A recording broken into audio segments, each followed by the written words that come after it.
What's going on, Route 66 travelers? Hey, we are stepping off of the highway and taking a rest stop this week in the minor prophet book of Zechariah.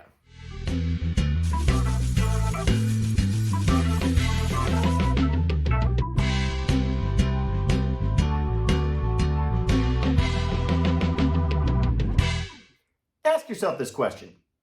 Are you playing games with God in your life? If so, the book of Zechariah has a message for you. Quit it.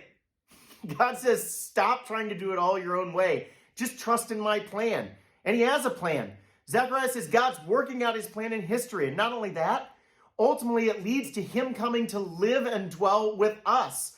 See, it's not this societal view that exists in a cyclical pattern of round and round and round and round, that crazy cycle that never ends, or maybe eventually when it does, there's just nothing anymore. Instead, it's a linear view. Everything has a purpose, and there's an ultimate goal that we're trying to get to. God's ultimate goal is that he's going to set up his kingdom here, and he's going to dwell with us, and he's going to do that in the new Jerusalem, which Zechariah says is his favorite place. See, God chose Jerusalem because he chose Israel, and Israel, this small, what seemed like an insignificant nation, that's who he chose. Despite the fact that he had choices of the huge, strong, rich, amazingly powerful nations that are around them, he didn't choose that. He chose Israel. Maybe because what he wants us to know is the winners are not going to be the big shots. They're going to be the small fries that choose to lean on him and trust in him. For as he says in chapter 4, verse 6, that it's not by might nor by power, but by my spirit. That's how it's going to happen. So, if your goal in life is to be the most famous or the richest or the most powerful, stop making that your goal, because God says that's not his goal. He likes the smaller, simpler things, the people who are going to lean on him and trust in him and his plan. That's God's design, and is God's design for our faith in him. Paul reminds us of this in 1 Corinthians when he says he chose the foolish things to shame the wise, and he chose the weak things to shame that which was mighty. This was in order that we could maintain a place of humility under the grace and power of Jesus.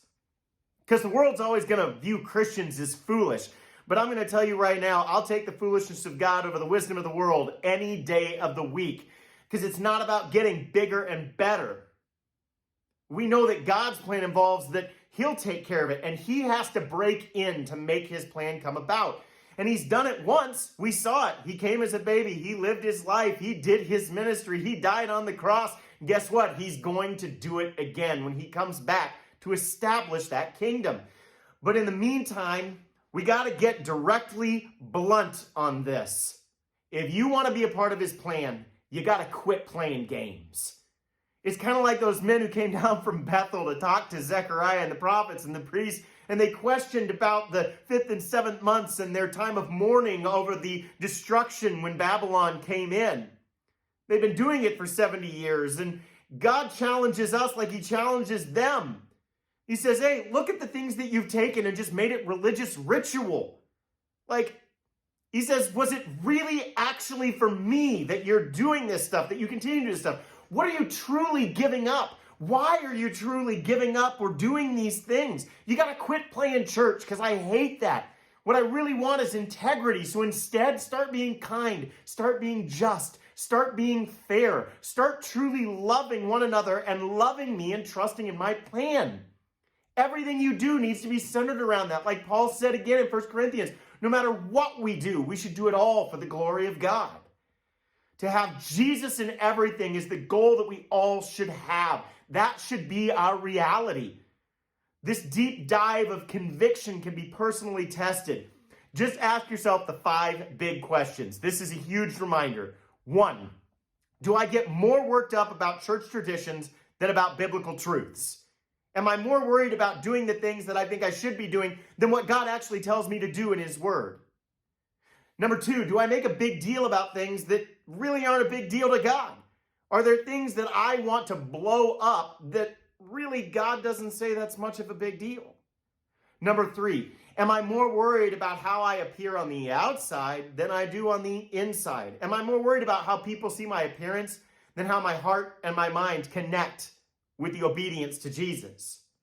Number 4, am I critical when others slip up, but I make excuses for my own sins? Am I quick to judge and then also quick to justify my own sin. And finally, number 5, when it comes to the volunteer service and when it comes to my time serving God in the church, am I really doing it for him? Or am I doing it for fill in the blank? See, God says quit playing games. Quit playing church. Just be real. Be who you are in me, who I created you to be. I'm done with sacrifice. Just be obedient. Like Charles Stanley said, obey God and leave the consequences to him. Hey, keep studying hard in your groups, with your families, and individually. And we'll see you this next week as we step back on the highway and we end our travels in the Old Testament with the final book of the Old Testament, as well as the final of the minor prophets, the book of Malachi.